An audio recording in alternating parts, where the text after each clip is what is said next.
Hi there.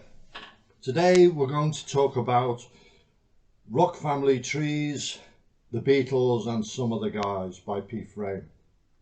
Now, P. Frame is noted for his family tree books where he researches and diagrams out the lineage of various rock bands. And this particular edition is mainly about Merseybeat. And P. Frame has also done some other books, text, and also made documentaries. So he's very well known in the community of music historians. So this is the book. And I'll just quote from his introduction where he really sums up life in England before the Merseybeat boom. I had grown up during a time when everything in austere ration book bomb-cratered Britain seemed to be dull and grimy and grey, while everything American was utterly wonderful. We had Morris Minors in black or drab olive green. They had huge finned Cadillacs in duotone colour combinations of salmon and charcoal, or turquoise and ivory, with enough chrome to blind you at 2 miles. We had terraced houses encased in smoke and fog. They had elegant timbered bungalows with neat suburban lawns, kept green by underground sprinklers. We had boring old film stars like Kenneth More and John Mills. They had Marlon Brando and James Dean. We had Diana Dawes, they had Marilyn Monroe and Jane Mansfield. We had ersatz rock and rollers like Tommy Steele and Terry Dean. They had Jerry Lee Lewis and Chuck Berry. We had spotty schoolgirls in constricting gym slips and navy bloomers. They had tanned, blonde, ponytail goddesses in big, bright-coloured baggy sweaters and swirling skirts. He goes on in that vein. So he had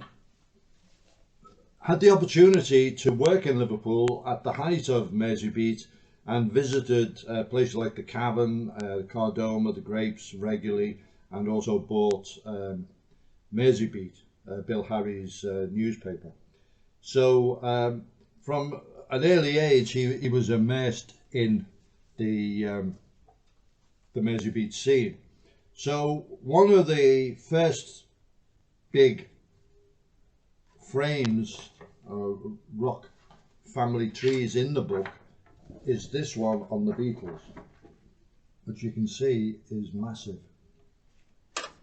And it's very comprehensive, goes right through from 1957 to 1970,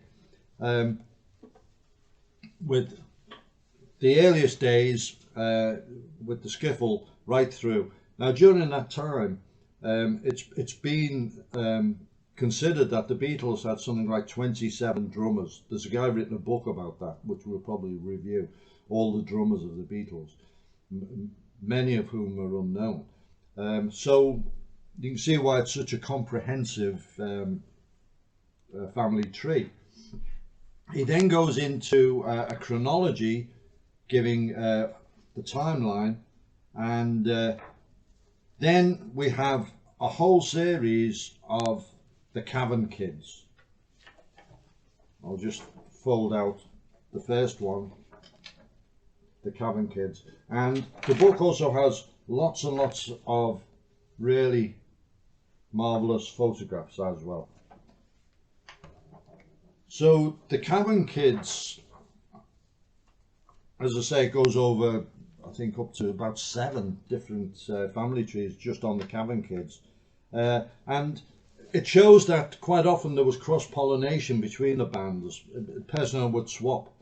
For example, Farron, he played with Jerry and the Pacemakers in Hamburg before forming his own band or getting a group of guys together, which apparently took place at a bus stop under the instigation of Bob Wooler, which was Farron and the Flamingos. And then later on, he did a spell as bass player with the Big Three. So it's a very complicated evolution, and it's amazing how Pete Frame has put it all together. Likewise, King Size Taylor, lots of changes of personnel right from the early days. Various people came in, joined other groups, came back to King Size Taylor, and he spent a lot of time in Hamburg. He wasn't really, he didn't gain the recognition in England that some of the others did, because he was over in Hamburg, and in Hamburg he made lots of records under different names, because he was contracted to some I think it was Polydor. He would go to other record labels and make records under just any old name. Pete Frame then brings the book further forward and covers people like Alexis Corner, who had a terrific R&B career.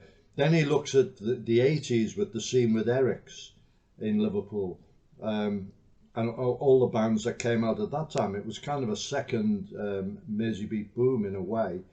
And as I say, the book is very, very detailed. I find it an invaluable resource if I'm looking at the history of any of the bands. I always refer to this, and you find out who's who. So some names are not known, you know, there'll be sort of a question mark, or Billy, some question mark, was the drummer at a particular band. It's been lost in the mist of history. But as far as it's been possible to do, P. Frame has put it all together. There was actually a TV documentary on this, and if I can find it, I'll put the link to it as well. But just to repeat, it's an invaluable resource, and I've got such a lot out of it.